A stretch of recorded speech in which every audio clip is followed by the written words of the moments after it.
Welcome to today's episode. I'm Karen Weaver. Today we'll dive into the latest developments in the House v. NCAA case. It's a legal battle that could transform college sports forever. The attorneys in this case filed a revised settlement proposal aiming to address key concerns expressed by the judge, including the controversial term boosters. For those unfamiliar, a booster refers to individuals or groups who financially support college athletic programs, often blurring lines between supporting the team and directly influencing athlete recruitment, which raises issues around the term pay-for-play. Joining me to break down this proposal are two experts, Mitt Winter, a leading lawyer in college athlete NIL rights, and Brandon Copeland, co-founder of athletes.org and a former NFL player. Together we'll explore the legal and athlete perspectives on this very pivotal moment in college sports. Will Judge Claudia Wilken approve this settlement, or are we headed for a trial that could reshape the NCAA? Both my guests will weigh in, so let's find out. Brandon and Mitt, welcome to the podcast. Glad you're here. We've got a large document to dive into, so let's get started. Mitt, I'm going to ask you to start off with what was your initial takeaway from this response to the judge's request for more information from both parties? My initial takeaway was that not a lot has changed from the original settlement agreement, which was not surprising based on the reporting that had been in the media for the past week or so, just saying that certain things in the settlement agreement were going to be, quote, clarified and not removed. And the big one being the restrictions on deals with boosters and NIL collectives, where those deals are subject to more scrutiny from some new body to see if they're, what people call true NIL deals or whether they're what the NCAA calls pay-for-play deals. The judge at the preliminary approval hearing on September 5th, in my mind, was pretty clear that she wanted that completely removed or at least significantly altered before she was going to preliminarily approve settlement agreement. In my mind, that's not what's happened. They took out the word booster and inserted associated entity or individual, and then there's 5 things that qualify as associated entity or individual based on what they've put into the revised settlement agreement. In my mind, there's not a whole lot of difference between what the definition for an associated entity or individual is and what a booster is under the NCAA's bylaws. So we'll see how the judge reacts to that. I'm not confident that she'll be happy with that, but we'll see. There were a few other things that were addressed in the brief that I guess it was the plaintiffs are the ones that actually filed the brief, but it sounds like obviously they worked with the NCAA and the conferences on what was going to be in that brief to address some of the other things that Judge Wilken had told them during the hearing that she potentially had some issues with. One of those is whether they could bind future college athletes to the terms of the settlement agreement and whether the plaintiff's attorneys could represent the injunctive class and the damages class. So they addressed that stuff in their brief as well. But really the big thing that everyone was kind of looking for was that change to the booster and collective restrictions. You're on mute. So your perspective on what your takeaway was for the athletes from this perspective? Yeah, I think athletes.org's perspective this entire time was that there's no doubt about the fact that this potential settlement is monumental for athletes. I mean, $20 billion in revenue being shared over the next 10 years is not a small number to, sneeze at, so to speak. However, along with that, there is also the NCAA trying to infringe upon college athletes' rights, which have gotten the entire college athletics ecosystem here in the first place by limiting the amount of limiting who they can do business with off of the field or the basketball court. And so for us, and even yesterday, some of our athlete members sent a letter to Charlie Baker basically saying we don't want our NIL rights infringed upon, and we want a seat at the table. We want our voice to be heard in all of these negotiations and how the money will be shared. That is exactly AO's take on this. Again, the settlement, it's going to unlock revenue. It's a great admission by the schools and the conferences and the NCAA that athletes do deserve to be paid by their school. However, it doesn't mean that while you hang that shiny object in front of the athletes, you can now take away rights that they should have as human beings, but also college athletes who the multi-billion-dollar industry that you all reap the rewards of is built on the backs of. Cope, you mentioned a group of athletes. Was that the group of women athletes that came out of? Can you talk a little bit more about that? Yes. We had yesterday it was released. I'm going to butcher last names, but Greta, Kaylee, Dominique, amongst a bunch of other athletes have basically written a letter to Charlie Baker again for the points that I just made. Hey, we don't want our NIL rights infringed upon. You guys paying us is one thing, but that doesn't mean you get to take money from here or tell us who and who we can't do business with. And also, we have not had any representation in these negotiations thus far, and we want that.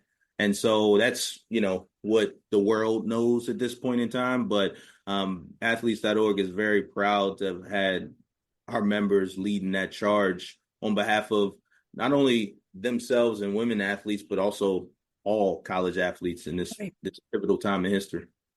That was notable yesterday, because I think what the average person thinks about with this settlement is football and men's basketball. Mm-hmm. And yet it was a group of athletes who stood up and said, no, we have NIL rights too. Yeah. And, you need to include us in this conversation. Help my students and listeners understand who's been at the table in this discussion. So at the table for this discussion, you have defendants who are the NCAA and the P5 conferences. So SEC, Big 12, Big 10, ACC, Pac-12.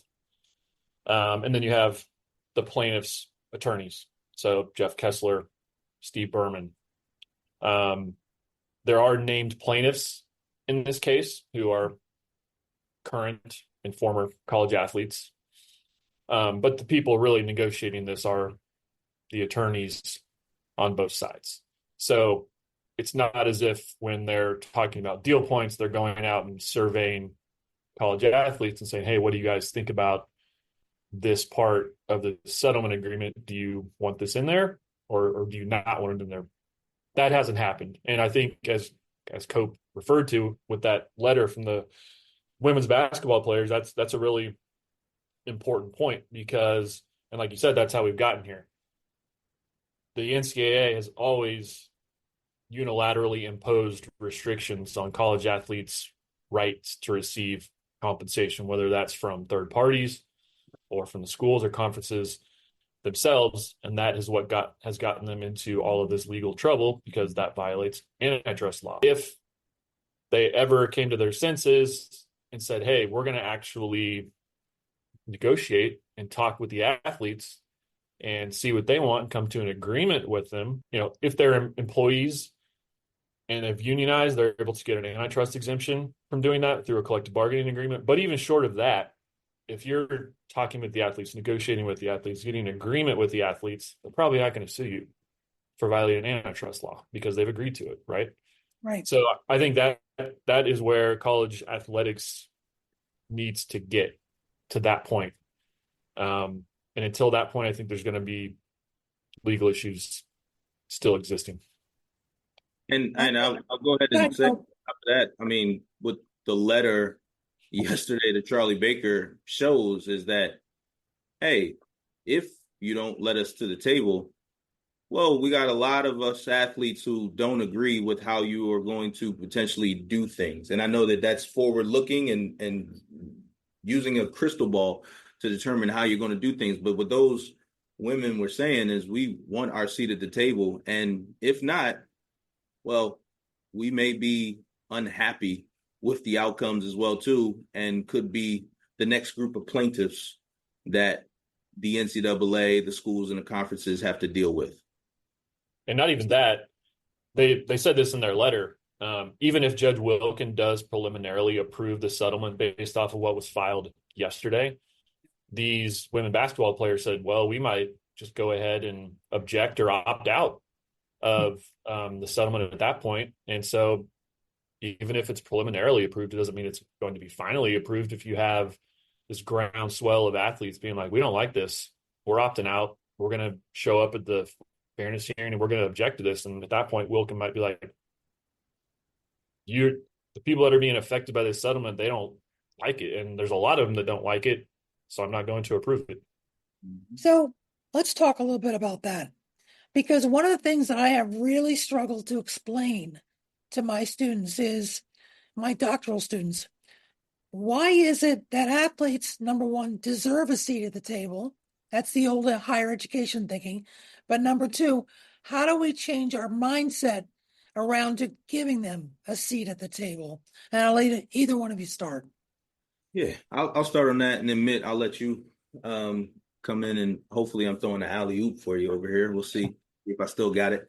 Well, I think I'm going to use a recent scenario of mine. This weekend, I was sitting down, I'm outside, and I got the multi-view going on, and I'm grilling up for my boys, right? And at one point in time during the multi-view, in the top left box and the bottom left box, both games were stopped and ambulances were on the field stretchering kids off. In one view, I can't remember, it was an offensive lineman, and the other view was a skill position player. But both players, on the field, everybody around taking knees, and everybody in that moment giving solidarity, right? Right.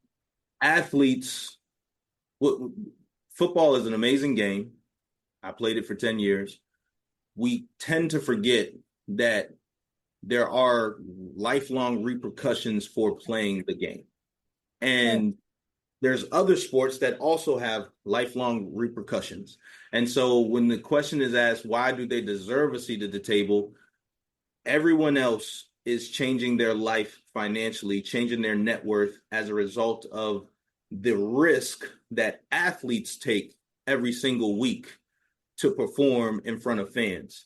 And because the athletes are typically the youngest, the most vulnerable and impressionable, and have never been allowed to have a seat at the table, we've always been promised the opportunity of more. If you do this, then you can go to the league and then you can change your life.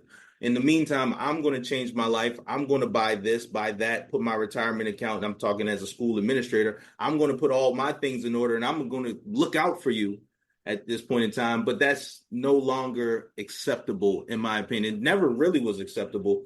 But at this day and age, there are a lot of athletes, because of NIL, who are starting to understand their value and starting to think and look up at the billboards and say, hey, the collective isn't really, they don't really make money off of me. It's really the school who's making money off of me. So the reason why the athletes deserve a seat at the table is because they deserve to have a say in the terms that are being made and the decisions that are basically being made about them, without them, period. Before I keep going, Mitt, I'll let you chime in, and hopefully I threw your alley-oop. I don't know if I did or not. No, yeah, I mean, I completely agree with Cope. I mean, the rules that are being created directly affect the athletes' experience as college athletes, and not even that, they affect their rights and limit the rights that every other person in the United States, including other college students, have. There are no restrictions on other college students on who they can do NIL deals with, or how much they can get paid, or things like that. So if there are going to be rules like that, limiting college athletes, they should be agreeing to those rules. It's just as simple as that. So I struggle often with my students, some of them who are university vice presidents and deans. They say, but they're getting an education. We're giving them all this support. Their facilities are beautiful. Why isn't that enough? Man, what would you say? I would say, yeah, all those things are great. And I'm sure all college athletes that receive those things. I was a Division I basketball player myself. I'm grateful I received an athletic scholarship. But again, I didn't agree to any of the rules that limited how much compensation I could receive, and especially as the amount of revenue being generated by college athletics has grown. For many college athletes, the value of a scholarship does not equal the value they are producing for their university. Let's face it, at the highest levels of college athletics, a lot of teams are the greatest marketing asset and are used as marketing assets for universities, and the value that they are generating for their school is immense. And so for those athletes, yes, it's awesome. They get facilities, they get food, they get their education paid for, but that's still not equal to the value that they are producing. So they shouldn't have the value they can receive for the services they're providing artificially limited without their agreement. So before you answer more, when did you play college football? What years? 2009 to 2013. Okay, 2009, 2013. So we're at over 10 years since you played. What has changed in the conversation? Is it the growth of the time encroachment that the sport takes from the athletes? Is it more games, more practices, more expectations since you were an athlete that has driven some of this? Or you tell me. I think one is the growth of the game, for sure, but I don't think. I mean, this may be a polarizing subject to bring up here, but slavery was wrong at one point, right? Like it's always been wrong, right? Like, and just there's more and more people who get to a point where they say, hey guys, like we should really change this. We should do something about this. Like mistreating people is wrong all the time. And just because it was something that folks were okay with then, sometimes in life, it just takes a little while for everybody's eyes to open up and say, oh, this is bad, right? Like, and so I think that's what's changed is there's more and more people who aren't just operating with blind faith. There's more and more athletes who aren't just saying, you know what, my school has my best interest at heart. My school is going to take care of it for me. And those athletes are speaking up and standing up for themselves. They're even organizing lawsuits against schools. There's also a lot of former athletes who, again, speaking of that evolution and your eyes opening up, you leave your school, some of them go pro, and then you decide to say, hey, like what happened to me back then wasn't right. And now I actually have the means and the understanding and the network to go back and right the ship, so to speak, which is, again, why you see a lot of former athletes, former players who are suing their former networks, their former conferences, and some of them their former universities. Yeah. I just struggle with why some college administrators are so hesitant to allow athletes to sit at the table in any great number. I don't understand it. It seems to me like that would be a positive. And yet there's this great national hesitancy about it. And I'm just looking for answers because I've asked all over the country, including the American Council on Education, the Association of Governing Boards, all these groups. And I can't get an answer. Why do you think that is? I think a lot of it's just not the way it's been done, not the way people have operated in college athletics. And so it's new and it's, change and new things can be scary a lot of the time. And I think there's also just some knowledge that if we do let college athletes come to the table, they're going to demand things we maybe don't want to give them. Mm-hmm. We're going to have to probably give them some more compensation. We might have to, do different things around health and safety that we don't necessarily want to do. So I think those are two important things. And I think one thing we haven't talked about, the way the college athletics model at a lot of levels in a lot of schools is set up, you have football revenue, in some places men's and women's basketball revenue. That revenue is then used to fund all of the other sports. And I think people are worried if we let our athletes to the table, especially the football and men's and women's basketball players, and we have to give them more, then how are we going to fund these other sports, which I totally understand. It could throw the model out of whack for how it has been. But in my opinion, and I think in Cope's opinion, you can't say, well, because we want to operate our business in this manner, we're just going to say you can't make over X amount of dollars because that helps us run our business. They're not telling that to the coaches. Hey, coaches, we need some more money to operate our other teams, so you can only make X amount of dollars. It's only the athletes in this system where they're telling, we're going to limit your compensation so we can run our business the way we've run it, for 100 years. Mm-hmm. And on top of that, I mean, it's only the athletes you're telling that to because they haven't organized into that association and let that association at the table. All the other parties have their own organizations. You got the NCAA, which represents the schools and the conferences. You got the AFCA, which represents the football coaches. You got NABC, which represents the basketball coaches. You got NACDA, which represents the athletic directors. And again, all of those organizations put certain rules and structures in place to limit and protect their members, right? And so right now, the easiest people to continue to keep away from the table are the athletes. Completely agree with Mitt. It's the uncomfortable, unknown thing. I think it's also, when you have this party at the table of athletes, that means you also have to be more accountable for your spend and for your decisions as well, too, which invites a different level of scrutiny than you've had in the past as well. And again, like everything else in life, there's going to be an evolution. It's going to happen, frankly, at this point, with or without the administrators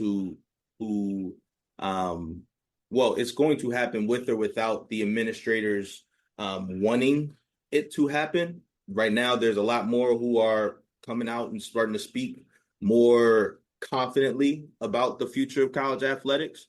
And so similar to most things in the world, it's also potentially a little bit of a herd mentality. No one wants to be the first person to pull the trigger, so to speak. And we just got to continue to lean into the conversations that we've been having with the folks who want to be innovators and want to be the first to bring their athletes to the table because they believe it's going to, one, help them in recruiting. Two, it's the right thing to do. Three, it's also going to help protect the school in the long run because they've done it the right way by inviting their athletes to the table and letting them be partners in the business of college athletics as opposed to bystanders. Hope, one of the things that athletes.org does is emphasize health and safety of athletes. And I don't think enough senior administrators understand what could happen when an athlete is injured seriously, and yet the coach and the team want or need him or her back. And one of the things that I've noticed that AO does is provides a second opinion. Mm-hmm. Can you talk a little bit about why that's important? Yeah, so there are a lot of athletes who are pressured to play, and there's also a lot of athletic trainers. I believe about 54% of athletic trainers have admitted to encouraging an athlete to go back to play as a result of pressure from the coach, right? And so ultimately, when it comes down to this multi-billion-dollar industry, there's times where, there are certain athletes who are generating a lot of revenue for the school, and that sprained ankle that you may have in the big basketball game is not as important in that moment Well, it actually just presents a conflict of interest between the school and what it needs and the athlete and what that athlete needs. And so for us in the NFL, because our Players Association, the NFLPA, went out and advocated for us to have a second medical opinion, the right to a second medical opinion. It wasn't always given. The Players Association advocated for it. We felt like when we started, that was one of the first things we needed to do in order to make sure athletes were protected and they weren't going out and playing on things that could hinder their career long term. Right. Very, very popular feature for athletes.org in terms of there's a lot of athletes who reach out looking to basically double check what their university has told them. Mitt, what's the potential legal ramifications for the university for that, but also for the athlete themselves? Yeah, I mean, obviously, if a coach or an athletic trainer is putting a player back on the field who has some serious injury and they get injured more or suffer a more serious injury, there could definitely be some liability for the coach, for the school, for the trainer, for doing that. But for the player, it's like, their long-term health, which is a huge thing. The trainer, and you would hope the coach, is looking out for your long-term interest, but that's not always the case. A football coach, they're paid to win games. And so if they feel like this player, even though he might be hurt, provides me the best chance to win, some coaches are going to put that guy back out there, even if there is a possibility he might get hurt more because they're worried about, saving their job. So that's why you need to have some checks on that stuff, kind of like what Cope was referring to. Yeah, I think that's an undiscussed or least discussed aspect of this, is that really first and foremost, this is about athlete health and safety. That so many of these issues are.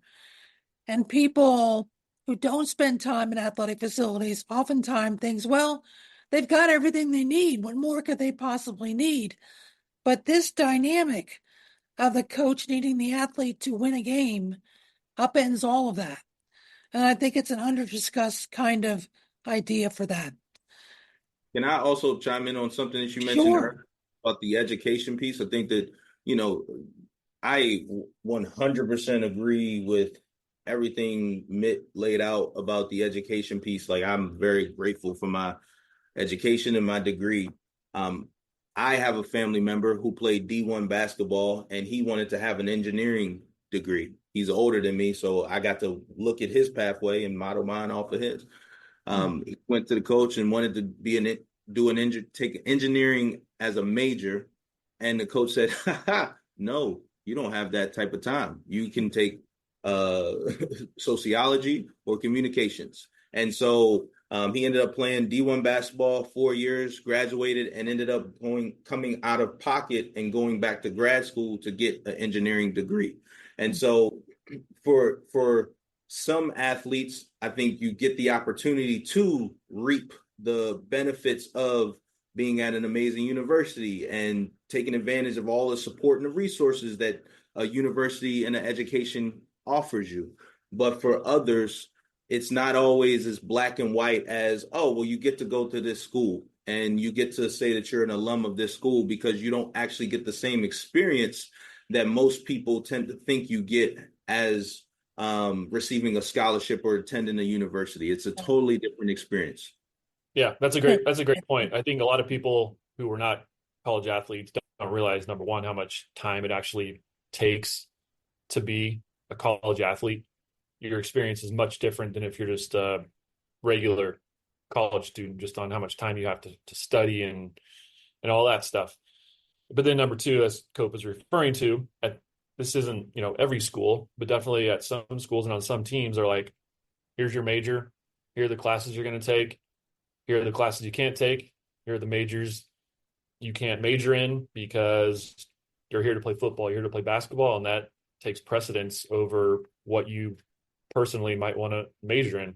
Like I said, it's not everywhere, but that stuff does happen. So let's try to define what this neutral arbitration review might be in this agreement that we have here. How would that work? Why is or is not the NCAA a good arbiter of assessing these situations? And how much money do you think it might cost institutions and athletes? So, Mitt, you want to start? Yeah, you're referring to the neutral arbitrator that will look at NIL deals and say, Yes. yes, this is the legit NIL deal. This is not legit NIL deal. Yes. Mm-hmm. Yeah, I think, well, the reason that the NCAA doesn't want to be in the business of doing that is obviously there's a conflict of interest there for them. So it's better to have some neutral party looking at those agreements. Sort of like, with the way the NCAA enforcement process works now, you have other schools, people from other schools passing judgment on their other schools who are their competitors.